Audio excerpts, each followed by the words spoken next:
بسم اللہ الرحمن الرحیم۔ السلام علیکم ورحمۃ اللہ وبرکاتہ۔ حضرت موسیٰ علیہ السلام اللہ کے جلیل القدر پیغمبروں میں سے ہیں۔ جب فرعون نے خواب دیکھا تو نجومیوں نے فرعون سے کہا کہ آج کی رات وہ بچہ ماں کے پیٹ میں جائے گا۔ فرعون نے اس رات حکم دیا کہ بنی اسرائیل کے سب مرد آج اسکندریہ شہر میں چلے جائیں۔ چنانچہ بنی اسرائیل کے سب مرد اسکندریہ میں چلے گئے اور حضرت موسیٰ علیہ السلام کے والد فرعون کے خاصکی تھے، وہ اس کے محل کے پہرہ دے رہے تھے۔ کسی سبب سے حضرت موسیٰ علیہ السلام کی والدہ وہاں چلی گئی۔ حضرت عمران نے ان کو طلب کر دیا تو حضرت موسیٰ علیہ السلام والدہ کے شک میں اطہر میں چلے گئے۔ اس سے پہلے وزیروں نے فرعون سے عرض کیا کہ بنی اسرائیل کے بڑے اپنی موت سے مر گئے ہیں اور بچوں کو تم نے ختم کر دیا، تو پھر ہماری خدمت کون کرے گا؟ پھر فرعون نے حکم دیا کہ 1 سال کے لیے بچے چھوڑ دیے جائے اور 1 سال کے لیے قتل کر دیے جائے۔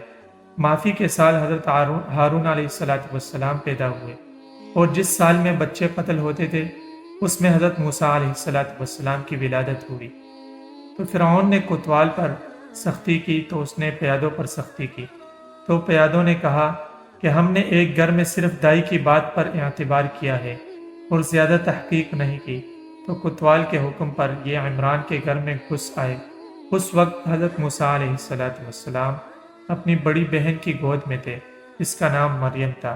جب اس نے دیکھا کہ پیادے بغیر کسی اطلاع کے گھر میں گھس آئے ہیں تو فوراً بائی کو تنور میں ڈال دیا جو اس وقت بھڑک رہا تھا، اس خیال سے کہ اس کی جان تو ویسے بھی جائے گی مگر باقی گھر والے تو محفوظ رہیں گے۔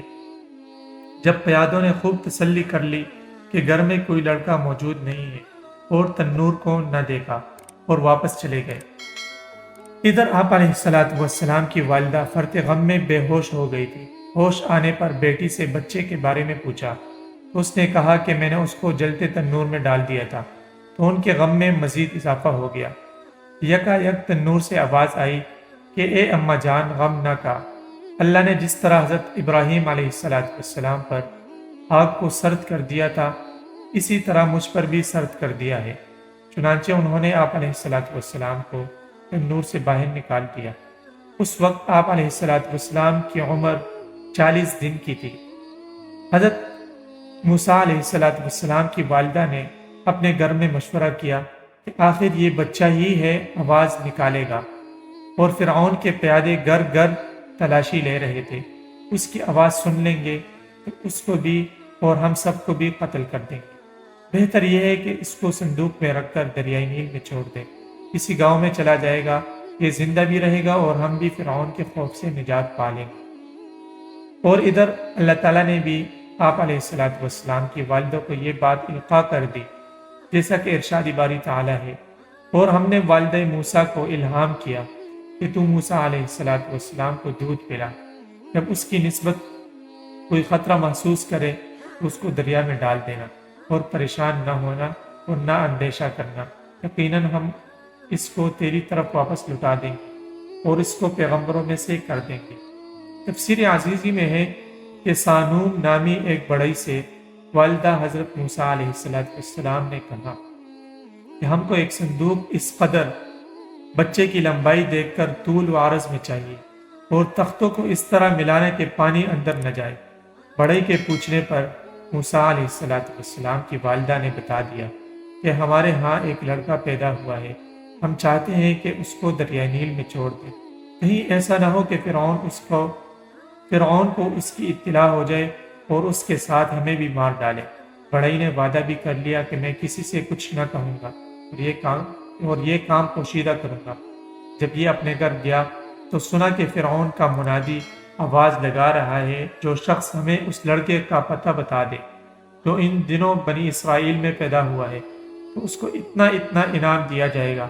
چنانچہ اس نے چاہا کہ میں راز کو فاش کر دوں، اس ارادے سے ابھی دروازے سے قدم باہر رکھا ہی تھا کہ اندھا ہو گیا اور اس کے دونوں پاؤں ٹخنوں تک زمین میں دھنس گئے، اور اسے ایک آواز آئی کہ اگر تو نے کہا تو تجھے فی الفور زمین میں دھنسا دیں گے۔ اس نے توبہ کی اور اللہ تعالیٰ نے اس کو نجات دے دی اور اس کی آنکھیں بھی ٹھیک ہو گئی۔ علامہ بغوی رحمہ اللہ تفسیر معالم التنزیل میں حضرت ابن عباس رضی اللہ تعالیٰ عنہما سے روایت کرتے ہیں کہ وہ کئی بار اندھا ہو چکا تھا، توبہ کے بعد پھر ٹھیک ہو جاتا تھا، پھر وہی ارادہ کرتا رہا، آخر ناچار ہو کر سچی توبہ کر لی۔